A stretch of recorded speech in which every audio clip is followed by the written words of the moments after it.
If you've ever thought about starting a reaction channel, let me warn you, it is one of the easiest things to start, but one of the hardest things to maintain. But today I'm gonna break it all down, the good, the bad, the ugly, and then the last thing that I discuss might literally determine whether or not your channel survives. But before we start, my name is Addison, and this is a spot where we talk about content creation, gear, growth, and everything in between.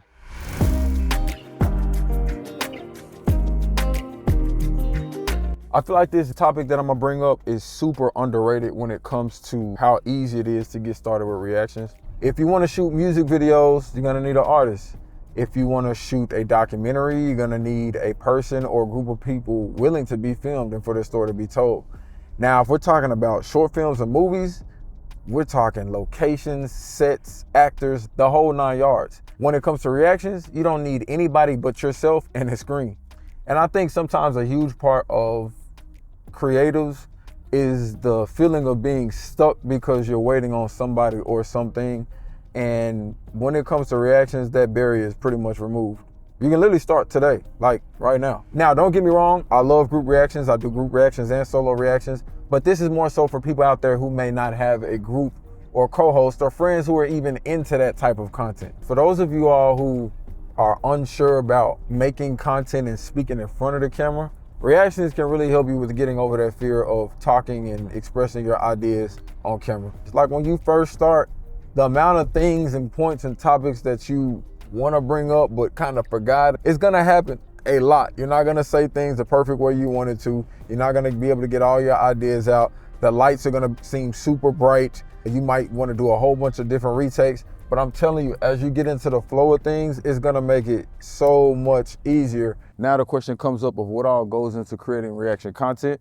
You can be on the expensive side, you can be on the cheaper side. I mean, you could literally use the bare minimum to kick off creating reaction videos. Now, don't take that as you can give bare minimum effort. Now, this next one, I have an honest question that I need you to answer. Do you really wanna react to the content or do you wanna watch it? If people want silence, they will watch it alone. Your job is to add some type of value, whether it's emotionally, intellectually, humorous, whatever your lane is. I'm not saying watching anything is bad, but I think there's a fine line between reaction and commentary and just watching a show. If you're somebody who's in it to provide a new perspective, some analysis, commentary, that's different, in my opinion, than you sitting there with your favorite outfit on and just smiling, cheesing, and like, I'm not saying that's not a reaction, but you could run the fine line of whether or not you can even post that content if it's not transformative enough. That makes sense, right? Now, for me personally, about 90 to 95% of the stuff that I post is a first time watch, which is the fun part for me. I go in blind, go in cold turkey, as I call it, without watching much stuff prior to. Now, will you pick up everything if you're constantly giving commentary and dialogue over top of or in between the show? Maybe not, but then again, it's a reaction. If I wanted to watch it again, I have the opportunity to do that. As we're out and about, I just thought about the fact that a lot of times a movie or something will come out and I have to make the decision about whether I'm gonna react to it or whether I'm gonna kick it with friends and family to check it out. And most oftentimes, because it's a content creation journey, I end up choosing to wait for it to come out on streaming platforms. Big back boss is here, okay? So every time a new movie comes out and the family and the friends, they want to go to the theater and see it, I always have that pull between, should I wait for this to come out because I do this for content purposes, or should I go on and check it out with the family? And I would say more times than not, I choose to just wait and react to newer content. Now, if you're somebody who want to go out and kick it with friends, by all means, go ahead and do you. But just don't get on the video and say it's your first time if that's what you told everybody.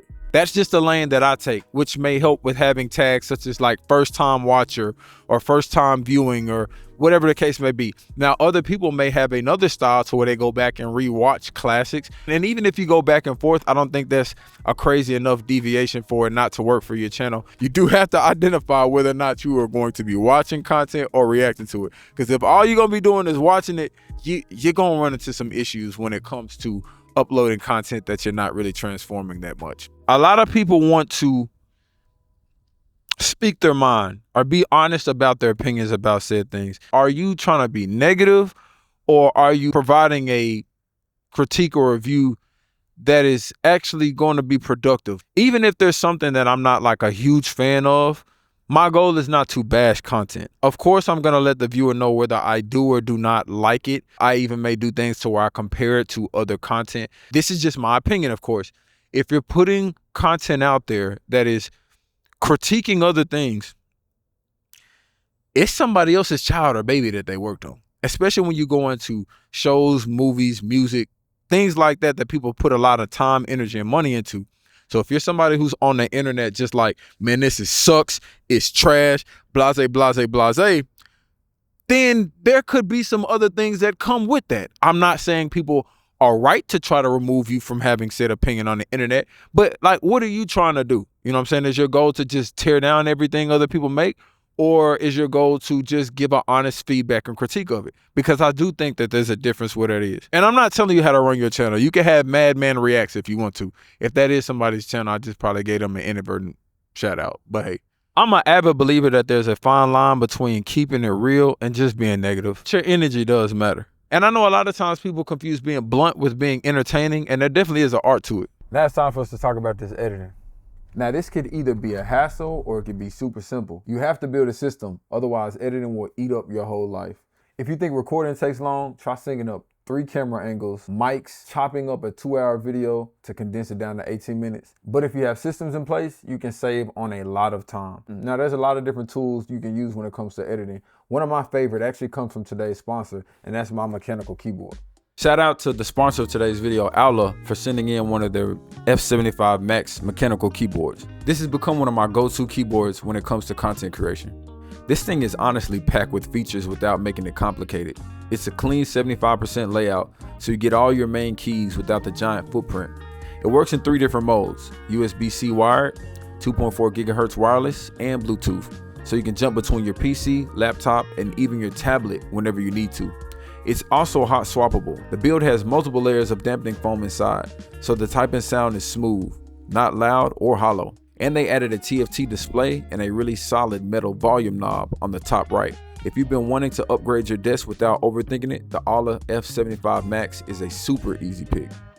I really hope I said the name right. Now, the company was kind enough to send me the F75 mechanical Max keyboard. And if you're also interested in purchasing one of these, I have a link down in the description. Now let's get back to talking about editing. I feel like having a style is super important because it'll help you be able to replicate that over and over. Now, the things that you may watch may be different, but as far as your layout, you can go into it knowing, hey, I might have a square box over here. I might have an oval circle on this side. I may go 50-50 blend. And once you identify the layouts that you have, you can save a lot of time by either pre-making those layouts or baking them into your recording. You know consistently the type of look that you're going for, so it'll be easy to kind of replicate that. An example of that being when you watch the news, they have their little scroller bar at the bottom, and if they go 2-person, they may have a split screen. Now, the guests who come on may be different, but the type of graphic that is there is gonna be the same, even though the text on the graphic may be different. So that's what I mean when I'm talking about templates. If y'all wanna see another video where I break down exactly how I create my reaction videos and the templates that I use, just let me know in the comments. Now, me personally, I oftentimes get stuck on like trying to make everything perfect. And with reactions, that has kind of helped me get out of that mode. There's this quote that I heard a while back, and I'm not gonna say I've mastered it, but the quote is, done is better than perfect. And because the nature of content, trending things that come out, movies, shows, music that's released, a lot of that stuff has a timetable of when the conversation is relevant. So when it comes to making content around that, it's more of a, you create it, you put it out, you get back to the next thing, film, edit, repeat. And I feel like reactions really helps you get your reps up in that regards. But when it comes on giving commentary and reactions to certain things, I really don't think you have to overthink it. Now, whether you record 1 or 2 times on an intro or outro, that may be different. But if you're giving a first time reaction, it is exactly that. It is a first time reaction. It is not expected to be the best reaction, the most thought out reaction. Like, however you brand that and however you want to do your thing, that's on you. But the pressure of having it be a polished thing is not as high. as some of the other things that you may be involved in. But I appreciate y'all for tapping into the content. And if y'all would do your boy a huge favor and go on and subscribe to the channel, man, and hit that bell so you can stay notified every single time a new video is dropped. If you are somebody who is a trend hopper, and by trend hopper, what I mean is somebody who only catches the waves on things that they see other people getting a lot of success reacting to, or other things that are super viral at the time, you could be stuck in that loop. There are pros and cons to hopping on the wave of trends. One, you could potentially capture a new audience. Two, if you're somebody who only hops on the trends, you got to be on it. Just like with the news, they are providing instant commentary, analysis, and reviews on that situation right then and there. And if you're somebody who can commit that type of time to it, cool. But if you're somebody who cannot commit that type of time to it, and you grow an audience base of people who are expecting you to be on top of all of the type of trending news, you could be holding yourself hostage to a stressful situation if that's not what you planned on doing. And truth be told, you could get stuck reacting to things that other people may want you to check out, but not necessarily the things that you want to see. Now, I say this to everybody who's creating content on YouTube. Obviously, you're going to want to do things that you're passionate about, but you do have to find value that you're providing to others, as well as things that you feel passionate about for yourself.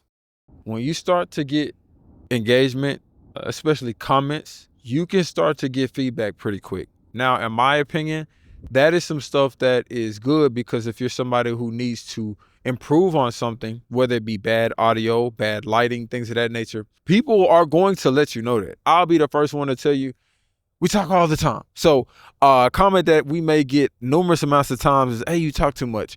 Well, doggone it, I let you know that from the jump that that's what's going to happen. So some comments that you get could be feedback to help you improve. And some comments could be things that honestly, because of your style, just may not be things that you end up changing. Now, I really want to talk about this subscriber situation, because I know everybody gets caught up on the number associated with your name. And I'm not saying that that is not a good indication of some success you've been having on social media. But for me, I think more about community, because community really tells me the people who are not only tapped into the videos that I want to make, but they're also engaged in helping grow the platform.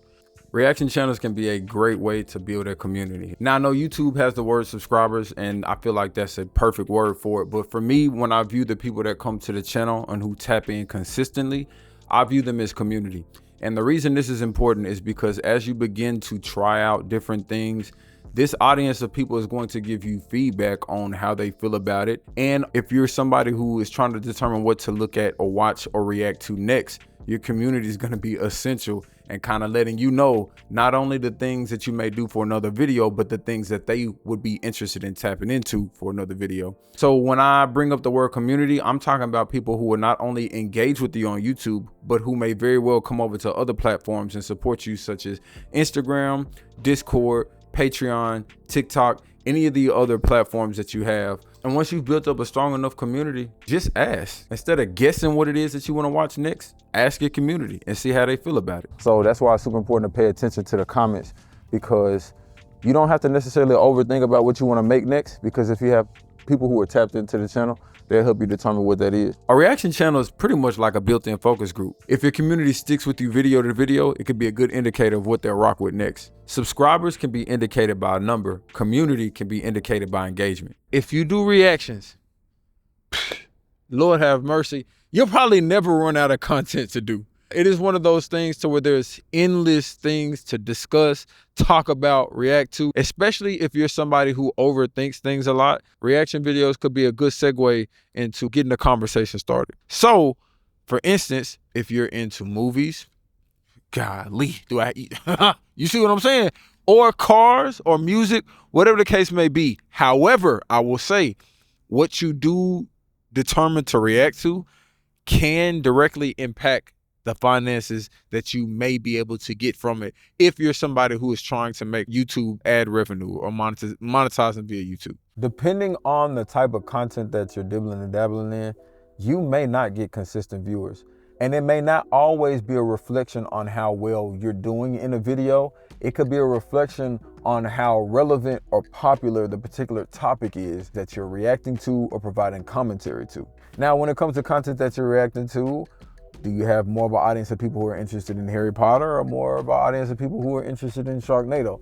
Now, they're both movies and films, but the way that your particular audience or the world in general has determined their relevance could be different. Now, one major thing that could help with this is the way that you create your thumbnails and titles. Therefore, when you put those videos out, you could still see engagement and traction on those, but maybe not as much as one of the more popular topics. We got some more stuff to talk about though, so let's head inside. Yeah, let me grab my camera. I'm almost about 2,000 videos in when it comes to creating reactions. Listen to me when I tell you this. If you're only doing reactions for the money, I'm telling you, you're gonna be stressed. I guarantee you, if you do not like what you're doing, you're going to burn out pretty fast. When I first started putting videos out, specifically to reactions, just to give you all an indicator, I don't think I made a single dime off of the reaction channel for almost a year and a half, maybe even approaching 2 years. That's how much time was put into building that channel. Now, if I knew the things that I know now, could I have sped that process up? Yes. But when I went into it, it was never about the money aspect. It was about kind of having fun, kicking it, and actually doing some stuff that was not, in my mind at the time, something that was work. I think you need to diversify income, whether that be Patreon, whether that be merchandise, whether that be just other forms of content. Any of that stuff is great, because when it comes to monetizing reactions, there's a few things that you need to be aware of. Retroactive copyright strikes. I mean, you can literally be sitting at the crib minding your business, and then boom, a video that you dropped 8 months ago could get copyright claimed, demonetized, or striked. Just because you post a video today and it's good, it passes all inspections, checks, all of that good stuff, it does not mean that that is always going to be the case, especially if you're using other people's material in your videos. Probably one of my most asked questions from people who are looking to get into reactions to me has been, how are you able to upload content and not get a copyright claim or get striked or get it taken down? The short answer is editing. The long answer is you're still walking on eggshells. I'ma just keep it a bean. I don't know what everybody else on YouTube is telling you. I know a lot of people have different tips and tricks for how they transform and only show a certain amount of time to it. But the truth is, one of the most nightmare sides of creating reaction videos is that at any given time or day, you do run the risk of getting a copyright claim, strike, or just having a video requested to be taken down, point blank, period. And I think I need to be very clear and honest about that aspect of it. If you're doing reaction content, I think you need to stand on the fact that you are not a substitute for the actual original content. You are not a substitute for the show or movie or whatever it is. So if you're doing anything to be that, you're gonna get in trouble. But if you're somebody who wants to potentially stay away from that aspect of it altogether, you might want to determine if you want to do reviews and analysis and just commentary and probably drop the reaction aspect of it. Because I will say it can be tricky. Man, when I tell you that retroactive copyright claims are the worst, I'm not exaggerating. Now, YouTube does have a process that does allow you to appeal. For those of you who are like, I have no intent or purpose on making money off of ad revenue at all, then you can look at it from the perspective of you are just doing audience building. I know tons of reactors, let me not say every single one of them, but most of the content is copyright claimed, but they're not looking at it from the aspect of monetizing it. They're looking at it from the aspect of growing and building an audience. And if that person is you, then that's cool. But just know that the content that you're making is definitely making money for somebody else. But just know that that's what's going on. And yes, I shot this video all over the place because I wanted to give my brain a break from being in the studio for a while, but also just to let you know that reactions can take you all over the place. If you're getting value from this video, do your boy a favor and hit that like. It helps me to know that the content that I'm creating is useful to you. Now, this could be one of the most rewarding channels that you build, and as long as you have a plan and you stick with it, I feel like it could work for you. But let me know in the comments below if there's any tips you want me to expand on. But with that being said, I actually got to get ready to record some reactions myself.